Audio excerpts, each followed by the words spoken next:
चाहे देश में लहसुन 400 रुपए किलो बिक जाए, टमाटर 100 रुपए किलो बिक जाए, प्याज का दाम सुनकर आंखों में आंसू आ जाए, लेकिन वित्त मंत्री महोदया बजट में महंगाई का मां भी नहीं बोलती हैं। तो मिथ्या बोल के करता है मुतमईन सबको, वो मिथ्या बोल के खुद मुतमईन नहीं होता। वो जहर देता तो सबकी नजर में आ जाता, सो ये किया कि हमें वक्त पर दवाएं न दी।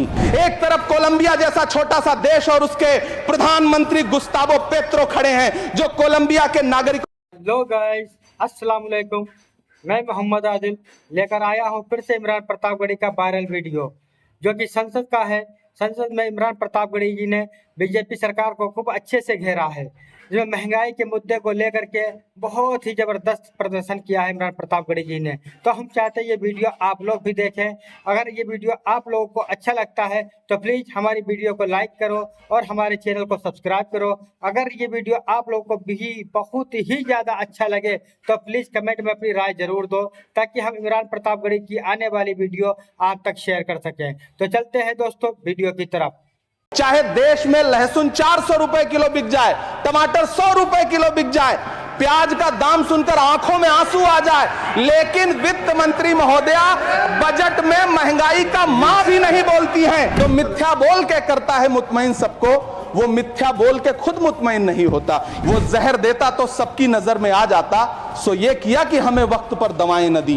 एक तरफ कोलंबिया जैसा छोटा सा देश और उसके प्रधानमंत्री गुस्तावो पेत्रो खड़े हैं, जो कोलंबिया के नागरिकों को हथकड़ी लगाकर लाने वाले जहाज को अमेरिका बैरंग वापस लौटा दे रहे हैं, और दूसरी तरफ हमारे प्रधानमंत्री जी खड़े हैं, जो बेड़ी और हथकड़ी लगा करके लाए गए बेटों के अपमान पर एक शब्द नहीं बोल रहे। सब हुकूमत इस कदर आवाम पर एहसान करती है, ये आंखें छीनती है और चश्मे दान करती है। वो अब तिजारती पहलू निकाल लेता है, मैं कुछ कहूं तो तराजू निकाल लेता है। मैं इसलिए भी तेरे फन की कद्र करता हूं तो झूठ बोल के आंसू निकाल लेता है, क्योंकि जिस्म की मौत कोई मौत नहीं होती है। जिस्म मिट जाने से इंसान नहीं मर जाते, धड़कने रुकने से अरमान नहीं मर जाते, सांसें थम जाने से ऐलान नहीं मर जाते। जिस्म की मौत कोई मौत नहीं होती है। इमरान प्रतापगढ़ी जी 15 मिनट। धन्यवाद सभापति महोदय। कभी सुदामा पांडे धूमिल जी ने कहा था कि एक आदमी रोटी बेलता है, एक आदमी रोटी खाता है, एक तीसरा आदमी भी है जो न रोटी बेलता है न रोटी खाता है, वो सिर्फ रोटी से खेलता है। वो तीसरा आदमी कौन है? मेरे देश की संसद मौन है। सभापति महोदय, वो भी क्या दिन थे जब संसद में देश का बजट पेश होता था तो देश की सड़कें ठहर जाया करती थीं। रेल बजट पेश होता था तो लोगों की उम्मीदें रेल के डिब्बों की तरह पटरियों पर दौड़ने लगती थीं। पूरा देश धड़कने रोक करके वित्त मंत्री और रेल मंत्री को सुना करता था। अफसोस, अब बजट पेश हो जाता है, मीडिया चैनल सरकार का महिमा मंडन करते हैं और बेचारी जनता बजट के आंकड़ों के शब्द जाल में उलझी हुई महीनों बाद समझ पाती है कि उसका तो फिर से कट गया। सभापति महोदय, पिछले 2 साल अमृतकालीन बजट पेश किए गए और इस बार एक नई शब्दावली गढ़ी गई है, तुष्टीकरण बनाम संतुष्टीकरण का बजट। सभापति महोदय, सुनने में कितना अलंकारिक लगता है ये शब्द। सोच रहा हूं देश की वित्त मंत्री और प्रधानमंत्री जी से पूछूं कि आखिर किसकी संतुष्टि? जिस बजट में मनरेगा के लिए 1 रुपए की बढ़ोतरी ना हो, वही पुराना 86,000 करोड़, जबकि पहले ही 9,754 करोड़ का घाटा हो, जिस मनरेगा से करोड़ों मजदूरों के घर में चूल्हा जलता हो, उस मनरेगा में काम करने वाले गरीब मजदूरों के लिए अगर आपके खजाने से 1 रुपया भी इजाफी नहीं निकल सका तो भला कौन संतुष्ट हुआ साहब? इस देश का गरीब मजदूर या आपके उद्योगपति दोस्त? वो जो महाराष्ट्र में लोकसभा और विधानसभा के बीच में 40 लाख मतदाता बढ़ाए गए थे, अरे उन्हीं के लिए मनरेगा का थोड़ा सा बजट बढ़ा देते। क्या उसमें मनरेगा का एक भी मजदूर नहीं था 40 लाख लोगों में? सारे के सारे 12 लाख की छूट वाले से आगे के लोग थे। सभापति महोदय, कल जब वित्त मंत्री जी देश की संसद में भाषण दे रही थी तो वहां मुंबई में कोई गरीब इंसान जब अपनी जेब टटोल करके अपनी मोटरसाइकिल में 1 लीटर पेट्रोल भरवा रहा था तो उस पेट्रोल की कीमत थी 103 रुपया प्रति लीटर। आखिर इतना महंगा पेट्रोल डीजल खरीद के कौन संतुष्ट हो रहा है? इस देश के गरीब लोग या फिर सरकार के चहेते धन्ना सेठ। सभापति महोदय, वित्त मंत्री जी इस बजट को मध्यम वर्ग को संतुष्ट करने वाला बजट बता रही हैं। अरे मैडम, हम आप यहां पर बैठे रहते हैं और वहां बाहर इसी दिल्ली में 1 लीटर दूध, चाहे वो अमूल का हो या फिर मदर डेयरी का हो, उसकी कीमत 73 रुपए लीटर है। इतना महंगा बेच करके कौन संतुष्ट हो रहा है, गरीब जनता या आपके धन्ना सेठ दोस्त? सभापति महोदय, इस सरकार का बाजार और महंगाई पर कोई नियंत्रण नहीं रह गया है। चाहे देश में लहसुन 400 रुपए किलो बिक जाए, टमाटर 100 रुपए किलो बिक जाए, प्याज का दाम सुनकर आंखों में आंसू आ जाए, लेकिन वित्त मंत्री महोदया बजट में महंगाई का मां भी नहीं बोलती हैं। बच्चों की किताब और पेंसिल तक पर टैक्स लगाने वाले सरकार से मैं पूछना चाहता हूं कि आप मध्यम वर्ग का हितैषी बताते हैं, खुद को तो शर्म नहीं आती है? खुद को धार्मिक कहने वाली सरकार भगवान श्री कृष्ण के प्रिय खाद्य पदार्थों दही और मक्खन तक पर जीएसटी लगाती है और बात करती है मध्यम वर्ग की हिमायती होने की। जिंदा रहते हुए जनता से हर चीज पर टैक्स वसूलने वाली यह सरकार कम से कम मरने पर तो लोगों को बख्श देती, लेकिन नहीं, वहां भी लूटना है। अंतिम संस्कार के सामान, अगरबत्ती, धूप बत्ती, केवड़ा जल, चंदन पाउडर, जौ, बताशा, काला तिल, पंचरत्न, कपूर और कफन तक पर टैक्स लेने वाली यह सरकार किस मुंह से खुद को मध्यम वर्ग का हितैषी बताती है? कौन सी संतुष्टि, किसकी संतुष्टि? कदम कदम पर टैक्स देकर लूटने वाली जनता की, या फिर जनता से टैक्स वसूल करके धन्ना सेठों का खजाना भरने वाली सरकार की? किसकी संतुष्टि? सभापति महोदय, 18 अगस्त 2015 आरा का बिहार का ऐतिहासिक मैदान, सजा हुआ मंच, हजारों की भीड़ और सामने खड़े हुए देश के प्रधानमंत्री का भाषण। बिहार के भाइयों बहनों, आज मैं बिहार के लिए पैकेज की घोषणा कर रहा हूं। 50,000 करोड़ कर दूं कि ज्यादा कर दूं? अखिलेश भाई, 60,000 करोड़ कर दूं कि ज्यादा कर दूं? 70,000 करोड़ कर दूं कि ज्यादा कर दूं? 80,000 करोड़ कर दूं कि ज्यादा कर दूं? चलो, मैं बिहार को 1.25 लाख करोड़ का पैकेज दे रहा हूं। 10 साल हो गए सभापति महोदय, वही ढाक के 3 पात। बिहार आज भी विकास की बाट जो रहा है। भाषण आज भी प्रधानमंत्री जी के यूट्यूब चैनल पर सुना जा सकता है। जो झूठ बोल के करता है मुतमईन सबको, वो झूठ बोल के खुद मुतमईन नहीं होता। सभापति महोदय, ये तो राहुल जी का असर है। कौन सा शब्द सर, कौन सा शब्द? झूठ। ठीक है सर, मिथ्या बोल करके, जो मिथ्या बोल के करता है मुतमईन सबको, वो मिथ्या बोल के खुद मुतमईन नहीं होता। ये राहुल जी का असर है। जो मखाना बोर्ड की घोषणा हुई, अखिलेश जी आपको याद होगा, भारत जोड़ो न्याय यात्रा में 30 जनवरी 2024 को बिहार के रंगभूमि मैदान में राहुल गांधी जी का पूर्णिया में भाषण था और उसमें मखाना को लेकर उन्होंने आवाज उठाई थी। यह उनका असर है कि आपको मखाना बोर्ड बनाना पड़ा, वरना तो आप मैखाना बोर्ड बनाने वाले लोग हैं। सभापति महोदय, बिहार को झूठे पैकेज और चुनावी दिलासे देना बंद करिए। आज भी जब कोसी में बाढ़ आती है तो पूरा सीमांचल बर्बाद हो जाता है। मैंने उस तबाही को अपनी आंखों से देखा है। 2016-17 की बाढ़ में अपने इन्हीं हाथों से राहत सामग्री बांटी है मैंने। अगर सच में बिहार के लिए कुछ करना चाहते हैं तो बिहार को बाढ़ से बचाने का प्रबंध करिए। पूर्णिया एयरपोर्ट 10 साल से बाट जो रहा है, घोषणा 2014 में हुई, बन के आज तक तैयार नहीं हुआ। अलीगढ़ मुस्लिम विश्वविद्यालय का किशनगंज सेंटर बजट के अभाव में दम तोड़ता जा रहा है। मैंने पिछले बजट सत्र में भी आवाज उठाई थी। आज फिर वित्त मंत्री जी से अनुरोध करना चाहता हूं, दामन फैला करके, कि अलीगढ़ मुस्लिम विश्वविद्यालय का किशनगंज सेंटर बन जाने दीजिए। आखिर कौन सी नफरत है? यह मुल्क हमारा भी है। इस मुल्क की मिट्टी में हमारा भी खून पसीना शामिल है। हमसे इतनी भी क्या नफरत? रिश्तों की ये नाजुक डोरें तोड़ी थोड़ी जाती हैं। अपनी आंखें दुखती हो तो फोड़ी थोड़ी जाती हैं। सभापति महोदय, अल्पसंख्यक मंत्रालय का बजट काटकर मौलाना आजाद नेशनल फेलोशिप बंद कर देना, प्री मैट्रिक स्कॉलरशिप बंद कर देना, नई मंजिल योजना बंद करना, धरोहर योजना बंद करना।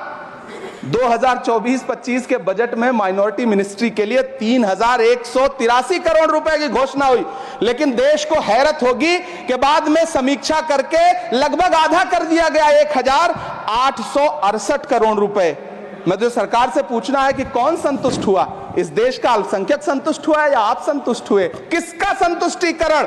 सभापति महोदय, मैं प्रधानमंत्री जी से कहना चाहता हूं कि आप ही ने 1 मार्च 2018 को किंग अब्दुल्ला को, जॉर्डन के किंग अब्दुल्ला को मेहमान बना करके इसी दिल्ली में एक कॉन्फ्रेंस में कहा था कि मैं मुसलमानों के एक हाथ में कंप्यूटर और दूसरे हाथ में कुरान देना चाहता हूं। कंप्यूटर देने की बात तो छोड़िए, पढ़ाई के लिए जो स्कॉलरशिप मिल रही थी उसको भी छीन लिया आपने।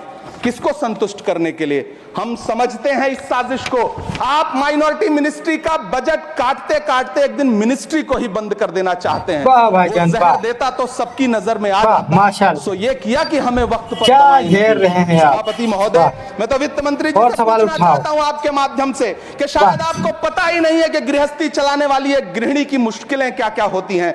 आपने कभी सोचा भी नहीं होगा कि जब वो किचन में सब्जी बनाने के लिए कड़ाई में तेल डालती है तो उसके साथ उसके आंसू भी गिरते हैं। सभापति महोदय, शायद उन्हें पता भी ना हो कि एक छोटी सी गाड़ी और एक छोटे से फ्लैट का ईएमआई भरने के बाद इस देश का एक गरीब इंसान जब अपने बच्चों की फीस भरने के बारे में सोचता है तो उसे कितनी खुशियों का गला घोंटना पड़ता है। शायद उनको पता भी नहीं है कि फसल बेच करके बिटिया की शादी का सपना सजाने वाला किसान जब अपनी फसल बर्बाद देखता है तो कितनी रातें सो भी नहीं पाता है। सभापति महोदय, शायद वो कभी इस पीड़ा को समझ ही नहीं पाएंगी कि परिवार के किसी एक सदस्य को कैंसर जैसी बीमारी हो जाए तो घर और जमीनें गिरवी रख उठती हैं लेकिन इलाज नहीं हो पाता। सभापति महोदय, इसी देश की संसद में कभी स्वर्गीय सुषमा स्वराज जी ने कहा था कि जब देश की करेंसी गिरती है तब देश की प्रतिष्ठा गिरती है।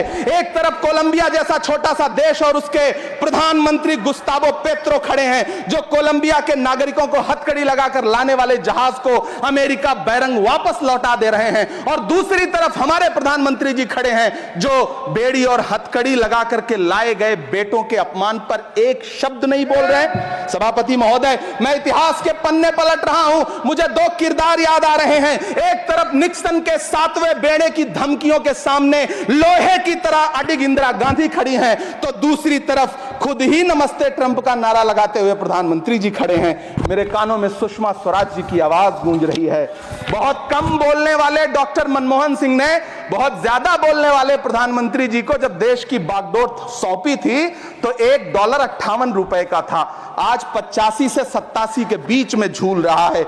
इन दिनों रुपए की अहमियत गिरती है तो न तो देश की प्रतिष्ठा गिरती है, ना प्रधानमंत्री की गरिमा। जिस देश में 80 करोड़ लोगों को 5 किलो राशन के लिए कतारों में लगना पड़ता हो, उस देश में यह सरकार 12 लाख तक के टैक्स न लेने के लिए अपनी पीठ थपथपा रही है।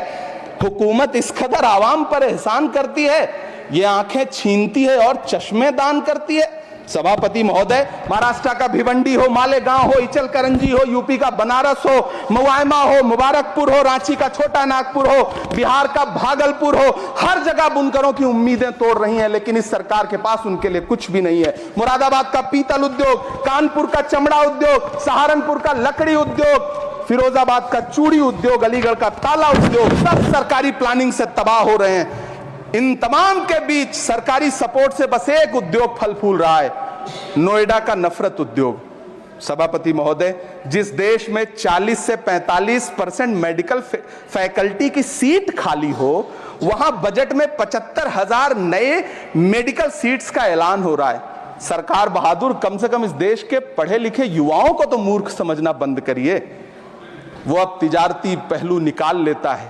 पहले 7500 मेडिकल सीट्स बाद में बनाइएगा, पहले जो एम्स में 2161 पद खाली पड़े हैं उनको तो भर दीजिए। वो अब तिजारती पहलू निकाल लेता है, मैं कुछ कहूं तो तराजू निकाल लेता है। मैं इसलिए भी तेरे फन की कद्र करता हूं तो झूठ बोल के आंसू निकाल लेता है। सभापति महोदय, फिर झूठ आया है, मैं उसे मिथ्या कर दे रहा हूं। शायरी में बार बार आ जाता है, क्या करूं महोदय।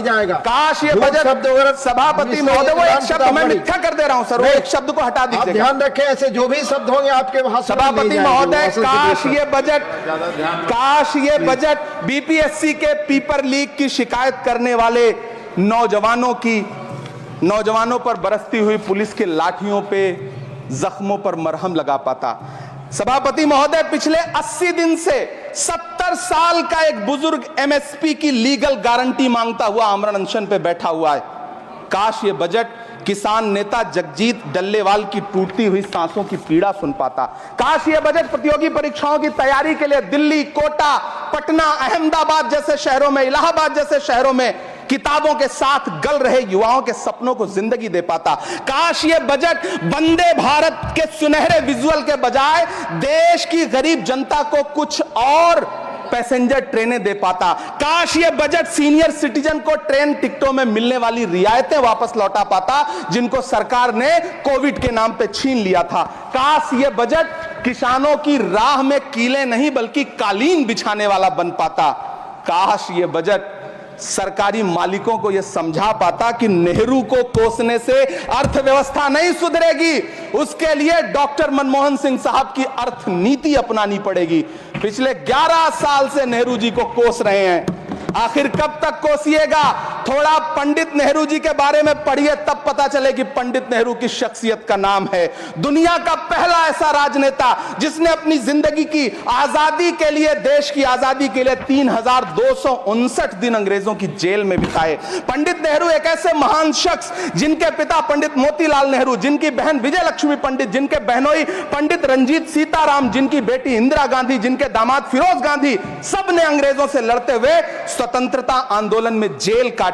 आप किस मुंह से उनकी लकीर छोटी करने की बात करते हैं? नहीं कर पाइएगा, 7 जन्मों में नहीं कर पाइएगा, क्योंकि जिस्म की मौत कोई मौत नहीं होती है। जिस्म मिट जाने से इंसान नहीं मर जाते, धड़कने रुकने से अरमान नहीं मर जाते, सांसें थम जाने से ऐलान नहीं मर जाते। जिस्म की मौत कोई मौत नहीं होती है। सभापति महोदय, मैं आपके सामने खड़ा होकर के एक बहुत छोटी सी कहानी सुनाना चाहता हूं कि महान बादशाह सिकंदर ने जब यूनान फतेह किया तो जीत का जश्न मनाने के लिए शहर की सड़कों पर निकला। तो उसने देखा कि पूरा शहर तो जश्न मना रहा है, एक फकीर सड़क के किनारे चादर तान के सो रहा है। सिकंदर को गुस्सा आया, घोड़े से उतरा, उस फकीर के पास गया और उसे सोता देख करके उसे जोर की एक लात मारी और लात मार के कहा कि क्यों रे फकीर, मैंने यूनान फतेह कर लिया, लोग जश्न मना रहे हैं और तू सो रहा है। उस फकीर ने उन्नीदी आंखों से सिकंदर को देखा और देख करके कहा कि शहर जीतना बादशाहों का काम है, लेकिन लात मारना तो गधे का काम है। सभापति महोदय, गरीब जनता को लात मारना बंद करिए।